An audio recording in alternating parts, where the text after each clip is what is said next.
We had one of the wetter weekends in Ottawa this past weekend. And the thing that was crazy about it is that my really lovely, sweet, fabulous friends, Charles and Kat Cox, had flown up from Mississippi to see the Niagara Falls from the US side. And then they wanted to cross into Canada and visit Doug in Brockville and see what he was up to, because Charles has been a huge fan of Doug's forever. And then the whole plan, really, after that, was to come to Ottawa and see the nation's capital and hang out with me a little bit. And the weather held off all the way up the highway from Brockville. Thank you, Mother Nature, because it was a complicated exercise. I realized 2 days before Charles and Kat were going to be here that construction on the Queensway, which is our central highway, fast access route through Ottawa, was going to be down for the entire time of their visit. And I mean, like, today it's back to normal. Thanks.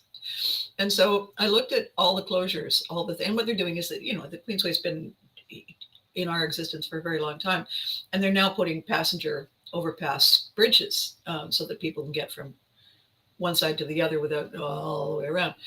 And so, and they held off. They were doing it in the summer and people were complaining. And good morning, Charles. You're at the Rochester airport. All right. When is your flight? You type and I'll talk. So it meant that anybody coming into town who had never been here would be diverted, and they would have not the faintest clue how to find the easiest, simplest, most direct plan B. And I looked at it and I looked at it and looked at it, and I thought, you know what? There's only one way to fix this. I'm going to have to drive down to Brockville. And we're going to drive up together. They'll follow me and I'll lead them through. Now, the beautiful thing about that decision was that I got to have lunch with Doug as well. And I haven't seen Doug since we were all together on a panel at Ottawa Comic Con. I think it was 2017. And it was a great time. And before that, I hadn't seen him in forever. And when we did his chapter for the Fame book, we did it on the phone. I hadn't gone down to Brockville. I really hadn't seen him. And so seeing him at Ottawa Comic Con was amazing. I got to see him. I got to see Justin, Cammie. I got to see Christine, of course. I got to see Carol and Stephanie. I mean, we had a wonderful time. And Billy was there, sort of orchestrating everything. And Jesse Reynolds was there as our MC. And it was just fabulous. And hats off to Cliff Caporal for seeing the wisdom and throwing us in at the last minute. And it was a great time. And those last minute decisions to say, what the heck, and lean in, often are the first step in a surprise great time. And so, I drove down and I said to Charles, don't tell Doug. Don't tell Doug that I'm going to come. And so when Doug, if you watch the show, if you watch Duquesne on television, one of the things about Doug is that he was one of the kids, there were several, but he was one of the kids that you never wanted to turn your back on because A, fearless, and B, did not really care what the consequences were going to be for whatever fool thing he thought up in the moment. And so I was there at the door when he walked up to this little restaurant that he suggested that they meet at. And he said, "What are you doing here?" And I said, "I figured I'd better get here before you, just in case you were going to put tacks all over the parking lot." And he laughed because the smile on his face told me that if he'd known. So I got to see Doug. And then we did the follow me, folks. I'm just ahead of you. And I was able to use one of the alternate routes coming into Ottawa that leads directly to a lot of our green space and a lot of the beautiful tree change color things, So it wasn't raining. It was overcast. It wasn't raining though. And they got really to see all the way up the highway the magnificence of what it's like to be in Ottawa in the fall. what it's like to be in this part of Canada in the fall. And it really is breathtaking. I mean, for the whole weekend, even in the rain, we kept going, oh my God, oh look, oh my, oh God, we got to get a picture of that, because it is just absolutely vibrant. And it makes the small stuff that we fetch and moan about. Good morning, Freddie. So 11:20 to Baltimore. Okay, so we got some time. Oh, awesome. All right. So Charles and Kat decided for their vacation. They had a couple of things happen to them over the years, and they had a lawyer working on their behalf who managed to get some large people who were bullying them to back off and pay the consequences for bullying them. And as a result, they had a small financial windfall, and Charles and Kat decided, you know what, we deserve a vacation. And it wasn't a big thing, It wasn't. We didn't book the Taj Mahal, They flew up, they drove, they saw spots, they saw things they wanted to see. And the reason that my title today for episode 193 is, does anyone really know our true usness? Do people get to see beyond the logo, beyond the first thing that people know about us? You see the name of a hotel chain, or you see the name on a soup, or you see the name on a pair of sneakers. In a lot of cases, that just tells you where to find them. Busy, crowded store, busy, crowded highway. There it is. Turn left there. That tells us where they are, and it distinguishes them from all the others in that immediate first look. It doesn't really tell us anything about why they're different.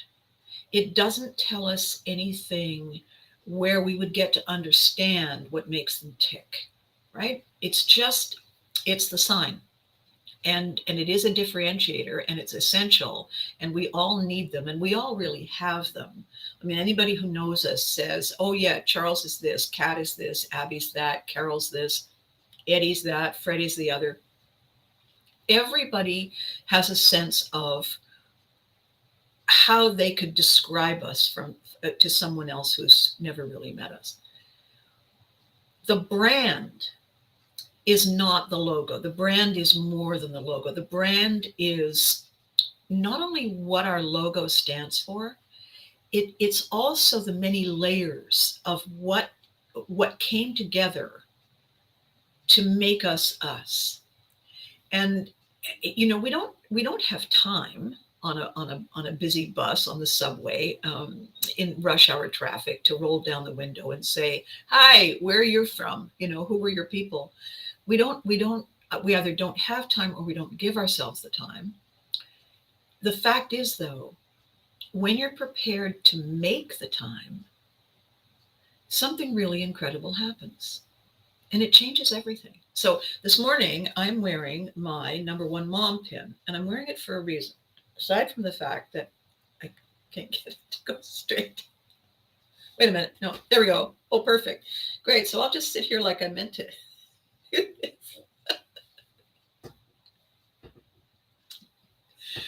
And I wore the pin for a reason, because here's what happens. If someone was a fan of You Get It on Television, they know me as Nickelodeon's number one mom. Many former children around the world think of me as Nickelodeon's number one mom. Hi, kids. Are you wearing clean underwear? When you get to know more, when you realize that I did Care Bear voices, okay, that's other work, that's other jobs. When you read some of my posts on social media and you discover that I have Viking ancestors, because I go on and on and on about the Vikings and how they invented everything, you begin to get a sense, if you think about what I'm really saying, you begin to get a sense of my resilience. You begin to get a sense of I'm walking here. You begin to get a sense of my determination to draw from every experience the absolute most fabulousness of it. Why? Well, for a lot of reasons.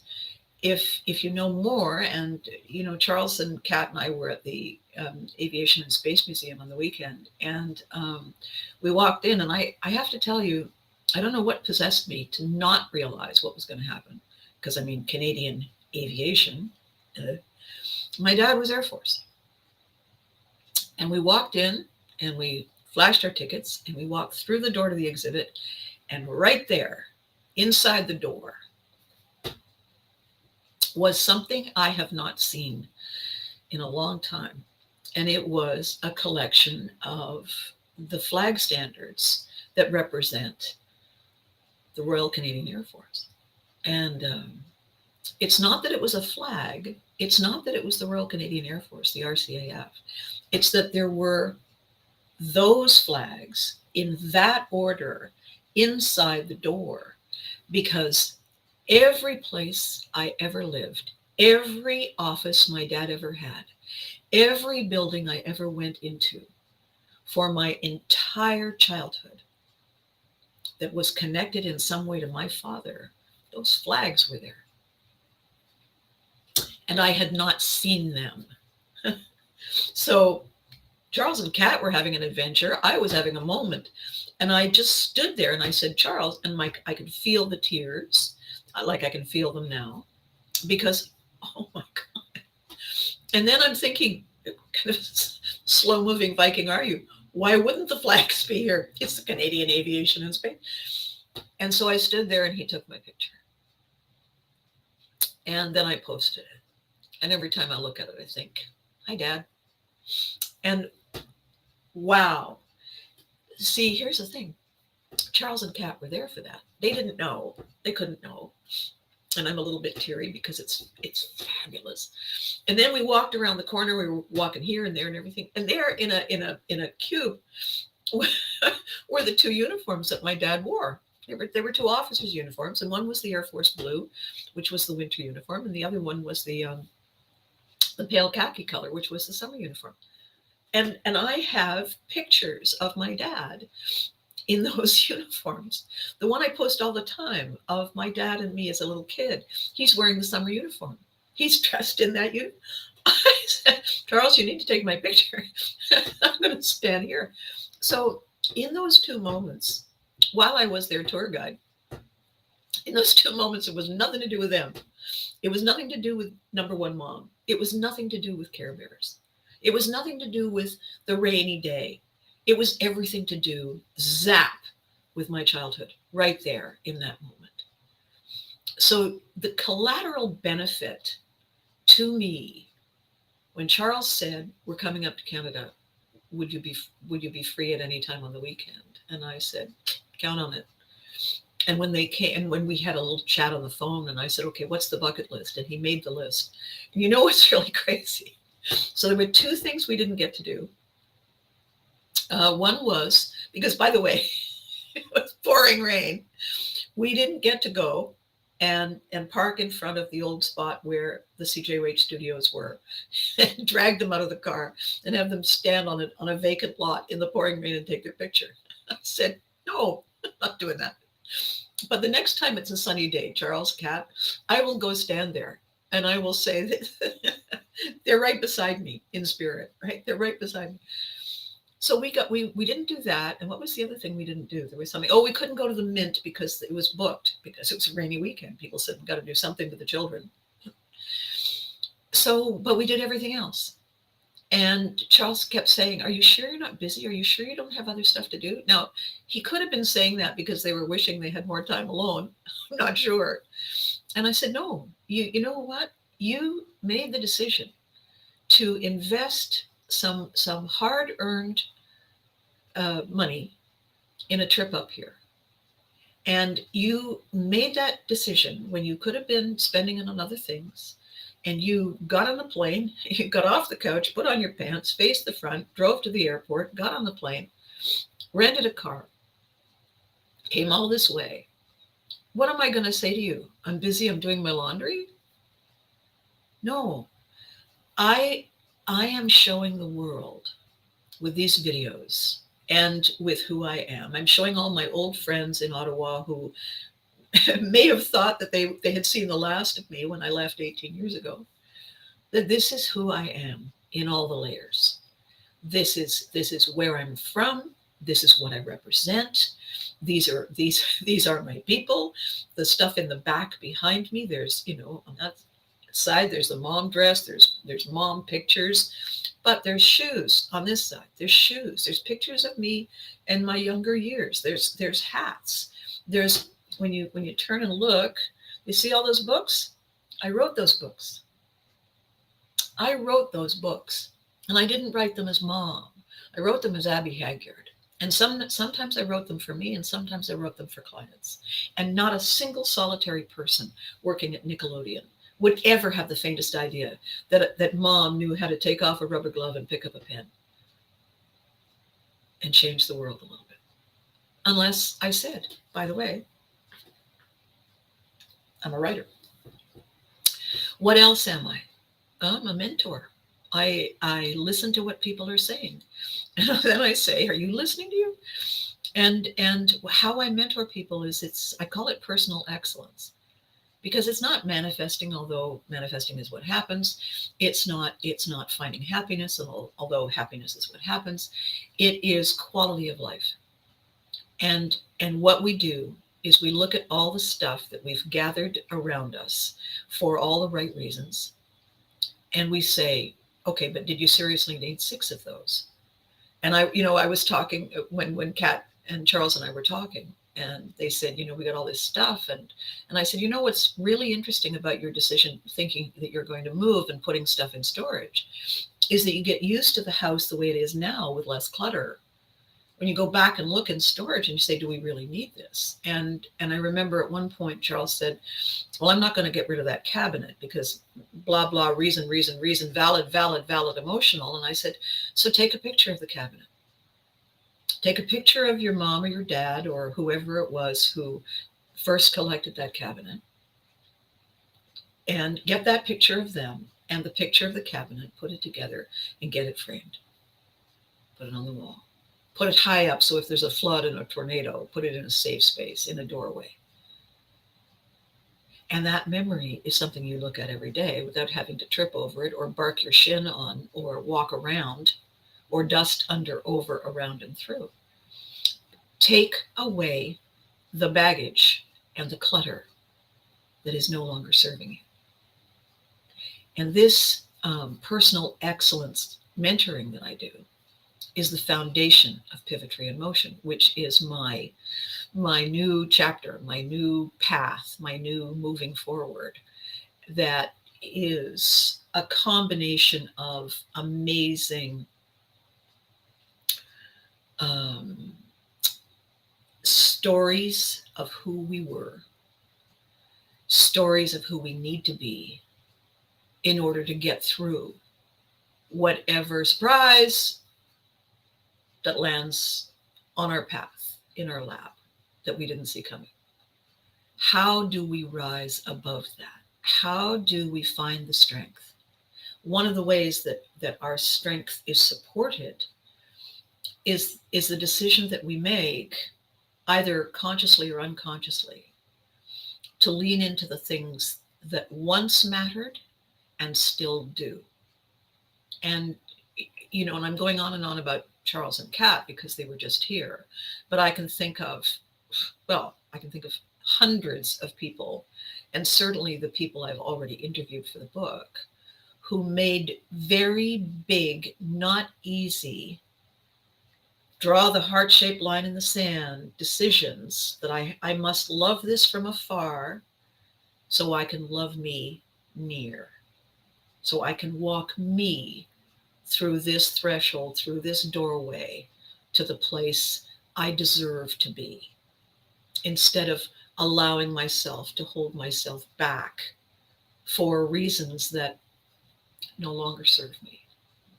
Having a conversation with one of my friends/clients these past few weeks to Viking therapy is this. We take a fairly sizable brick and we hit you just behind the right ear to get your attention.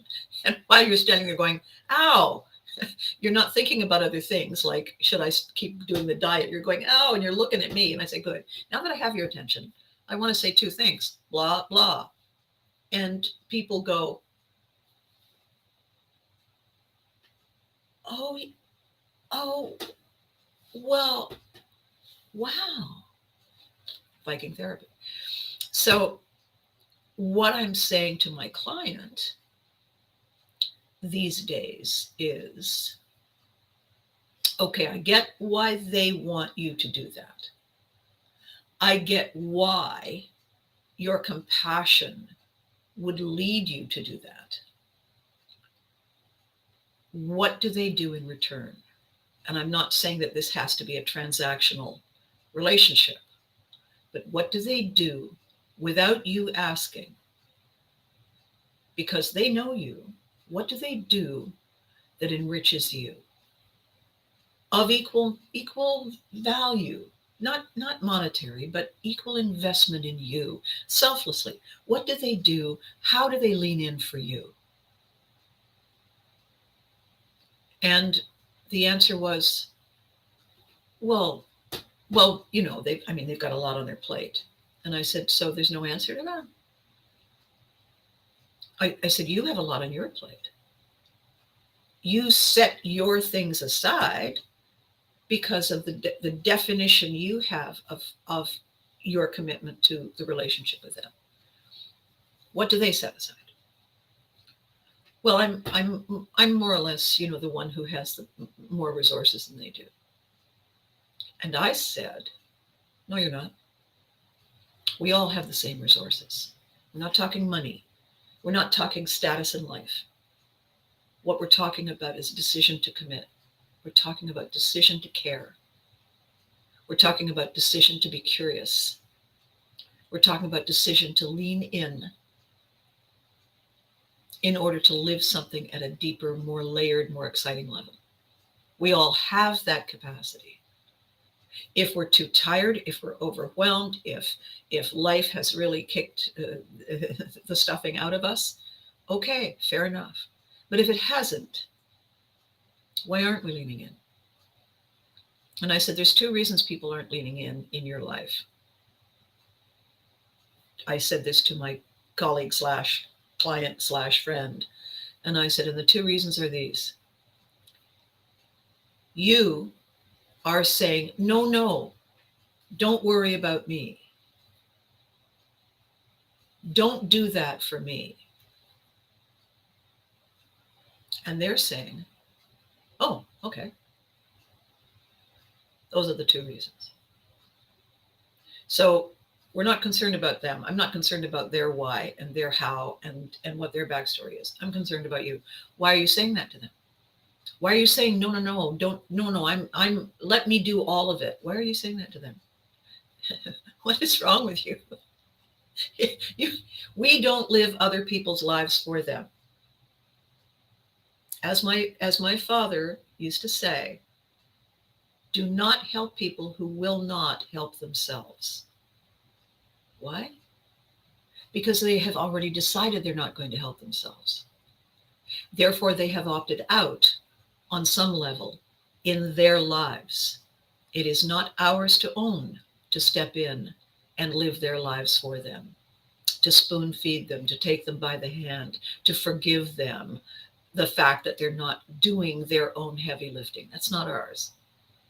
And I, as I said to this person, as I say to all my clients, we cannot excel. We cannot be the best version of us if we don't honor what we require. There's a thing on social media. There's a singer named Taylor Swift, and there's a football player she has just kind of met. And it's in that part of the world, everybody's talking about, ooh, are they an item and all that kind of stuff. And he said a very interesting thing.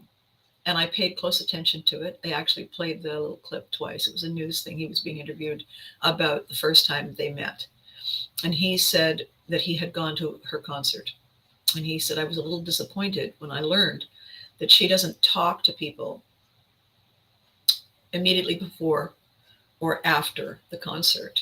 And it's not because she's a diva, it's because she's protecting her voice. Because this tour that she's on, she sings 44 songs, and she talks, and she has dance routines and costume changes. And she is performing this concert in the rain, in the middle of the night, and she's on planes, trains, and automobiles to get from this one to that one. And she is working it like the best Vikings work everything. Why? Because she decided that that's what she wanted to do. She has decided that for her career, she has certain windows of time and opportunity. And while the windows of time and opportunity are open, she's going to be looking out, waving out, jumping back and forth in and out, because it doesn't last forever.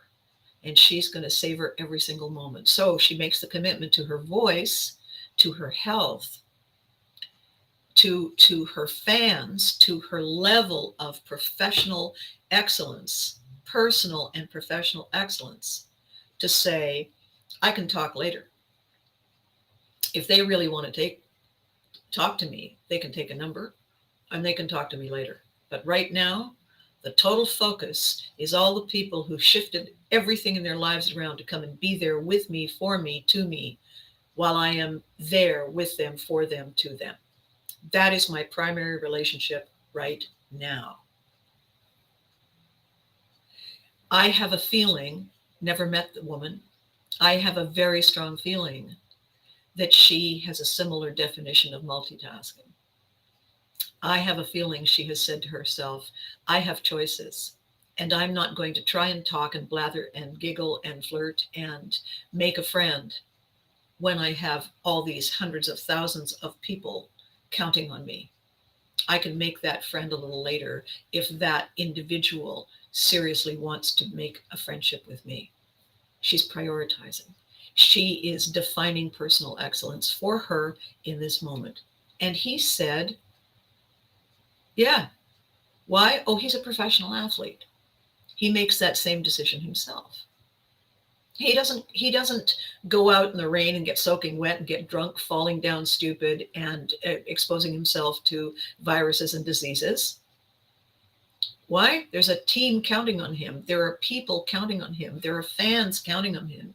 He is counting on all of that experience as his chosen career path. He is committed to his personal excellence. Does that mean he has to say, I get you, I got it, thank you, I admire that, I walk that path too? So today, the theme is, does anyone know our true us-ness? And the conversation about that is, yes, Freddie, I am talking about Travis Kelce. And what I want us to think about and see is that we can't coddle ourselves and remain in our comfort zone of normal and not make any extra effort if we want more, if we want better, if we want quality of life. They had so many choices on this past weekend. So many choices of the things that they could do for their break. Once they made the decision, while I was with them, it wasn't nonstop, but it sure felt like it a couple of times, didn't it, guys? At no time did either of them say, gosh, I wish we'd gone here instead. They chose this moment, and they were living in this moment 100,000%. When I said, oh, you want maple syrup? Fortunately for you, I know a guy. I was talking to Carol. She said, how do you know? How do you know that guy? Abby, farm, country, horses, barns, Abby. And I said, oh, I had a farm. And she said, okay. Did you all go to the farm dance? And I said, no, no, no, but I did have a farm. And I did do the Manatic Christmas, the old fashioned Christmas. And at the old fashioned Christmas, there were wagons with horses. And once I had done the old fashioned Christmas, there were organizations in the center of Ottawa in the winter and said, oh, can we have you come and do that and stand there looking like that in that costume? And I found myself on one of the Winterlude experiences assigned to be the living, hi, come on over and try original maple syrup at Earl Stanley's Maple Lane Farm display right in the heart of downtown Ottawa. When I showed up, he said, what are you doing here? And I said, I'm Merry Christmas. Get out of my way. And he said, was Santa busy? And I said, yes, as a matter of fact, Santa was busy. Suck it up, Buttercup. And we spent the entire day. And at the end of the day, he said, all right, that was really fun. And I said, I know, right? So how well do I know Earl Stanley? Well, we shared Spark Street together one day. And so when I took these people out and we were in if you live in Ottawa or you're coming to Ottawa, this is not a paid endorsement, you need to find the opportunity to go out to Stanley's. And if you don't know how to get there, reach out to me and I'll tell you. Because they do all this stuff in the summer. They do, I mean, the place is stunningly beautiful. And it's this rural country vintage experience and everything is grown there and made there. And it's fabulous. The horses and they do weddings and they do catering and you can buy pre-made dinners. And it's fabulous. And it's 15 minutes from the middle center part of Parliament Hill in Canada's capital city. 15 minutes. There you go. Country experience, 150, 250, 350 years old. Welcome to Canada. So if we want to know our true us-ness, if you flew to Ottawa and you stayed at a downtown hotel and you found your way to the sidewalk in front of the Parliament buildings and you booked a tour and you walked inside and you crossed the street and you had your picture taken next to the Terry Fox statue and you went to the Mint and you had dinner someplace and you said, well, you know, or you got on the boat, you went up and down the canal and you said, we saw Ottawa. No, you didn't. You saw the high points that are Ottawa tourism, crowning gems in the entire tiara. You want to see the real Ottawa? You need to spend the time. You need to find somebody you know that you want to get to know, and you want to say, show me this place. Show me the reason this place even is in the first place.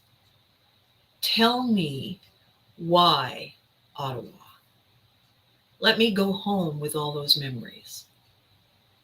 Let me learn something about this place that is so close to us, that has been so much a part of America's history that we don't even know about. You know what? You know what Charles discovered? It was very cool. We're at the Aviation and Space Museum.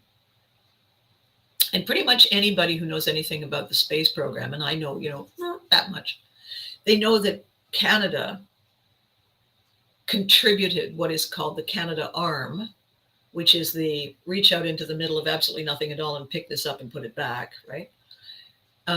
They know that it was made in Canada, and they know that it became part of the NASA space program, right? They don't know that it was made in Ottawa. They don't know that it was invented, created, designed, engineered, and built in Ottawa. And the other thing they don't know, because Charles said, what? Is that the first landing on the moon, the very first, when that module touched down, the legs it stood on were also made in Canada. Were also made right here. So without Canada, think about this. I'm about to cause a lot of trouble. Think about this. Without Canada, the US space program wouldn't have a leg to stand on. except it's not wrong. It's a terrible joke, but it's not wrong. And Charles was going, oh my God, we're taking all these pictures. I love this. I can't believe I love this. Would they have ever found that? Maybe. But would they have stood there and looked at it? And would they have stood there and looked at the actual capsule, the Russian little teeny weeny sled that Commander Hadfield got into to go up to the space station, this thing where he had to pretzel himself? It's like the size of my keyboard practically.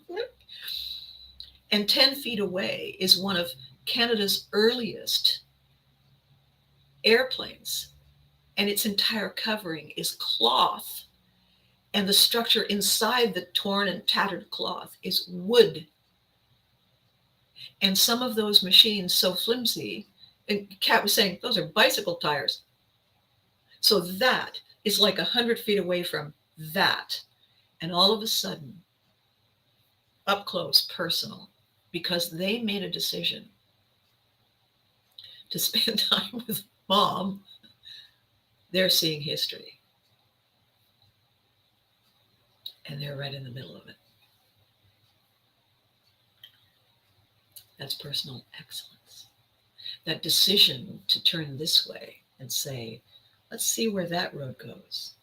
That's pivotry in motion.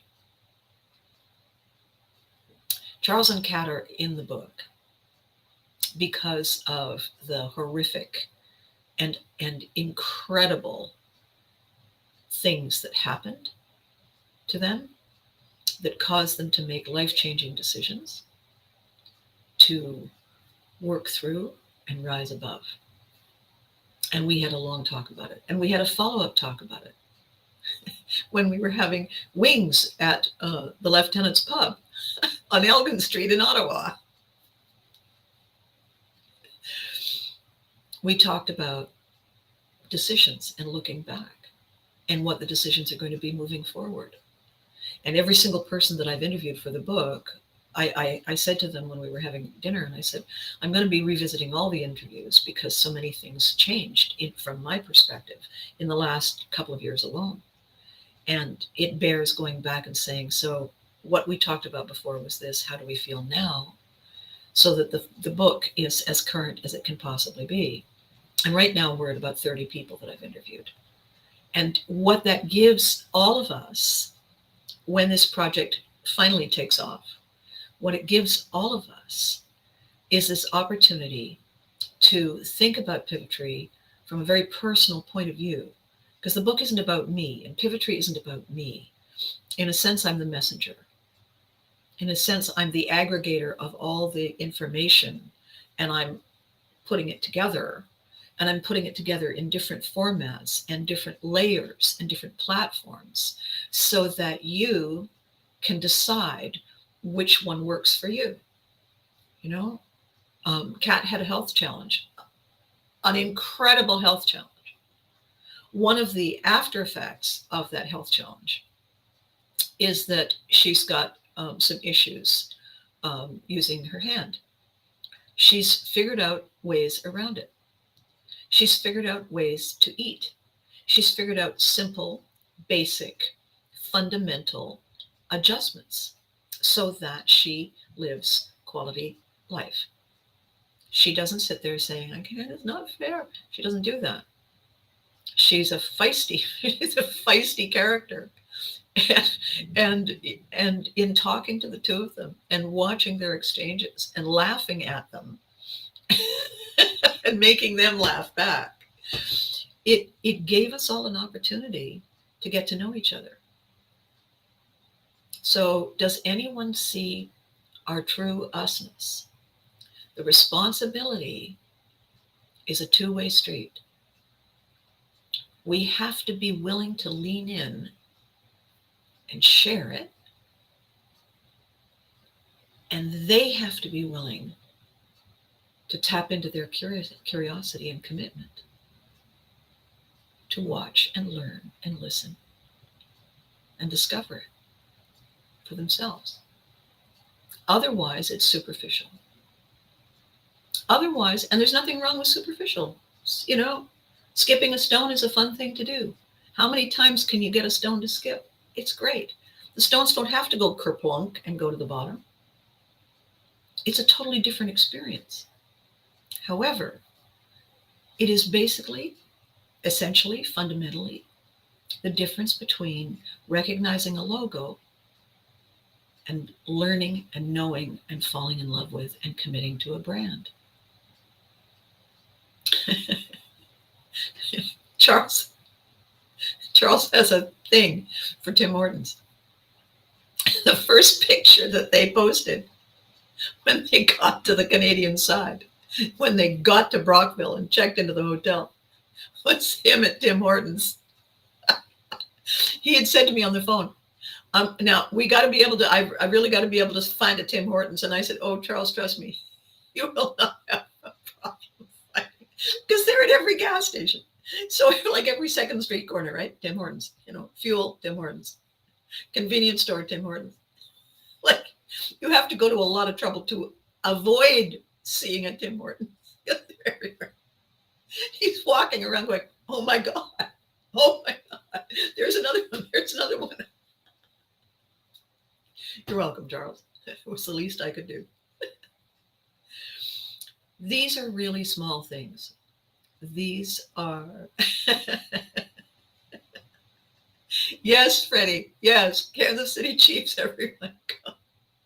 Go Chiefs. So here's the thing. Freddie Moore. Chris Churchill. Matt and Ann Urquhart. David Johnson. Eddie. My God. Eddie and Jeff. Thomas and Joe. Andy. Greg. All of these people I'm interviewing and I've interviewed had something handed to them that they could have just said, oh, well, I guess that's all there is. Every single one of them could have said, well, it's not that bad. But they got curious. They looked. And once they saw the possibility, they couldn't unsee it. And every single one of them said, well, you know what? I can take this little step and see. I can just check it out. It's like me going into a store and seeing a dress and saying, well, it wouldn't hurt to try it on. My inner voice, are you listening to you? Every single one of these people is every single one of you. It's us. All of us. We are us. Thee and me are us. We have choices. We have all the power. We sit and say, gosh, I wish I'm going to be, I hope I will. It's a mistake to do that because we already are. We already have everything. The reason we don't know it, the reason we can't see it is because we're facing the wrong way. You know, I frequently post the picture of the African safari. All the people are in a Land Rover. There's kind of a path and they're all, there's people on the roof of the Land Rover and they've got binoculars and there's people looking out the windows. And what they're looking for are lions. And right behind them, sitting there looking at the truck, is a lion. And I'm gonna personify the lion. The lion's sitting there thinking,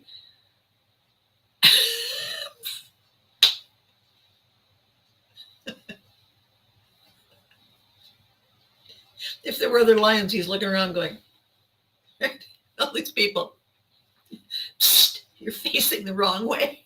Can you imagine if you turn around? Holy. That is a metaphor for us. Why doesn't anybody like me? I don't know. Have you tried to like them? Have you decided to stick your head out of your comfort zone? Even in the rain, for God's sake. I walked around all weekend looking like a modern day druid in this raincoat with the biggest hood you've ever seen. When Earl when Earl Stanley came out of the barn, got in his little, whatever it was, 4x4, drove up. And I said, is that Mr. Earl? And I said, it's Abby Haggard. And he said, for God's sake, you realize how recognizable you are no matter what you're wearing? For God's sake, you don't have to tell me. Gets out. How are you, Abby? Big hug. And I introduced him, Mississippi. He said, well, last summer, I went through Mississippi on my way to Texas because I wanted to see. And all of a sudden, I'm just over here, I'm mingling with the leaves, right? Disappearing. And the three of them, blah, blah, blah, blah, blah, blah, blah, right? Did I know that would happen? No. Was I hoping it would happen? Oh, yeah. Was it going to happen? Well, if I got out of the way, it would happen. And it happened. Why? Because Earl Stanley's curious. That's his family farm, but he didn't have to live there. He didn't have to do that. He could have said, well, that land's worth a lot of money. We'll sell that and I'll go and move and live in a condo. He could have done that. He chose something because he saw something magical in it. And he's living the magic every day. Is it cold and awful and terrible a lot of the time? Well, it's minus 40. You got to go out and see the horses. Yay. But it's worth it. And by the way, the horses are warm and they're glad to see him. And his family is amazing. And his products and the service he provides and his sense of why it matters to other people to celebrate their special moments in a place that is truly historic and represents everything it means to be Canadian, really. So he's committed to that. Charles and Kat, they're committed to their own backgrounds, their own history, their own sense of who they are, their own culture, their own stories. That commitment, though, is exactly the same, because when those people, I'm trying to do this so that my fingers might, when those people got together, bang, the resonance was incredible. I just stood over here because, I didn't want to get in between that. It was incredible. How long were we there standing in the rain talking to him? I don't know, 5 minutes maximum. Unforgettable? Absolutely. Absolutely. The people in all the restaurants, the people in all the tourism places, the people in the souvenir shop, the people everywhere. I sent them into the poutine store. I sat in the car. I couldn't find parking. I sat in the car. You sure you don't want to come in? No, I'm good. I want to get a ticket. And they went in, and I know that they said to the people in the poutine place, yeah, we're from Mississippi. We came all the way up. Never had poutine. I know they got excellent service. Why? Because the people who run that little shop, they got out of their comfort zone too. They left their country to find something magical. They recognized each other as people who want to know what the brand stands for. And they're willing to share what theirs means. They may not have vast money. They may not have vast tangible resources, but all these people share something. All these people I'm interviewing in the Pivotry book, all the people who are becoming my clients, who are saying, when can we sign up for the workshop? When are you doing your next live show? We all have something in common. And the thing we share is a desire to live our best life in this moment, because this is the moment that matters. We have no idea. I don't care how many soothsayers you know. We have no idea how many moments we have. Do you want to skate through this one and ignore the depth and the breadth and the luxury of it on the off chance that there's something better? Do you want to spend this moment envying other people? I created created a shoe hack because I stepped on a pebble and fell over in front of a whole bunch of people. Yeah, I've had to wear a slipper. Am I moaning and groaning? No, I now call them slugs because they look like Uggs, except that when you look at them twice, you say, it's a bedroom slipper you're wearing. Yes, it is, with an ankle warmer. It looks so comfortable. Everybody, all the women are saying, oh my God, it looks so comfortable. And I'm saying, Vikings didn't just invent Plan B and Door C. I got to tell you the real secret to this. We added value in those options. It's not just a door, it's adorable. Why? Because why am I leaving the house otherwise? What would be the point? If I'm going to own it, I want to walk around and have everybody say, "Ooh, does it come in a size 6?" Because why shouldn't it come in a size 6 if that's what you want? So the video today is this. It has been rainy and cold. And oh my gosh, for poor Charles and Kat, when they got up yesterday morning, it was 2. And I had explained to Charles the easy way to convert from Celsius to Fahrenheit and back. And even when he converted it, he said, okay, that's not even remotely funny. And when I pulled up in front of their hotel and he's standing there outside, I'm saying, how do you like Canada now? And he said, great, I don't want to come in the winter. I don't blame you. Because in Mississippi, they don't get too very often. So the point of today's video, triggered by the visit from Charles and Kat Cox from Mississippi, is this. We all have the power to seize the moment.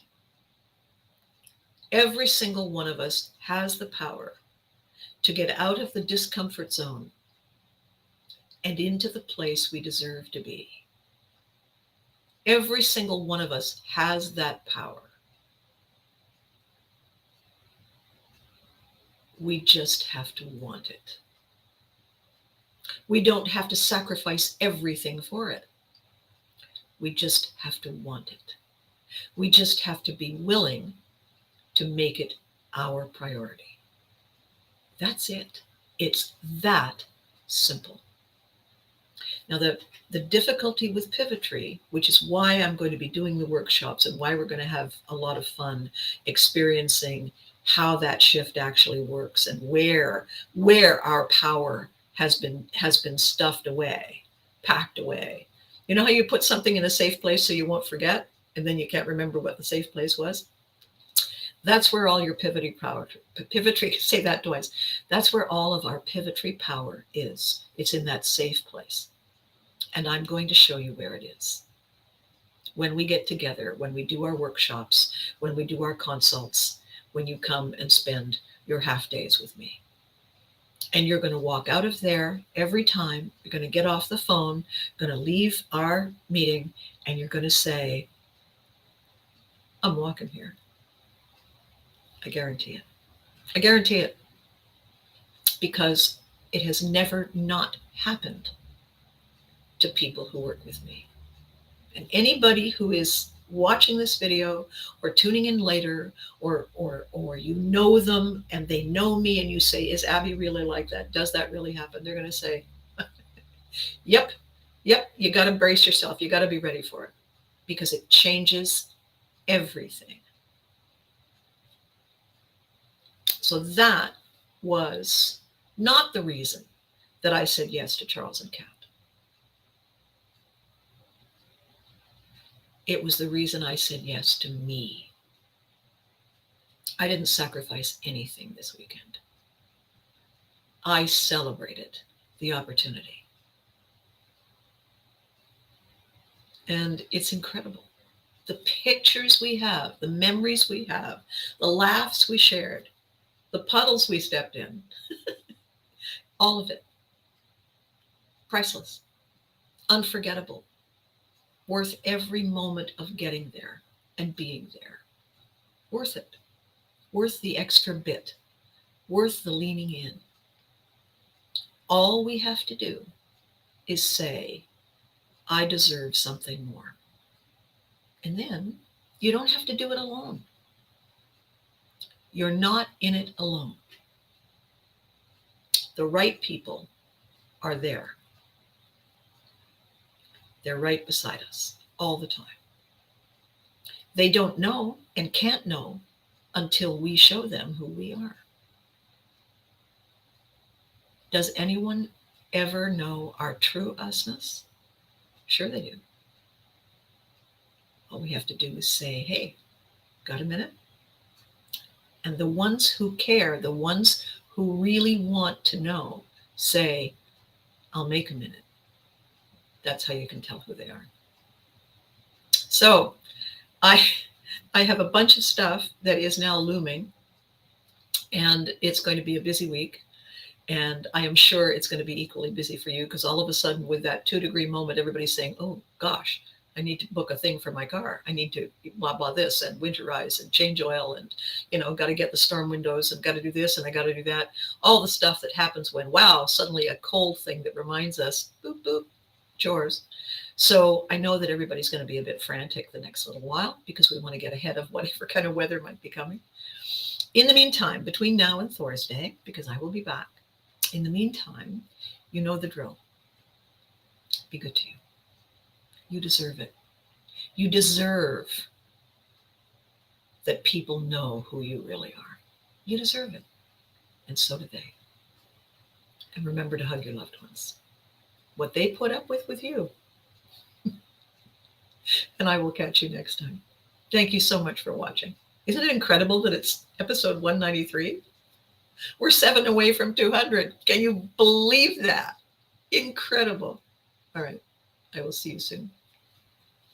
Thank you, Fred.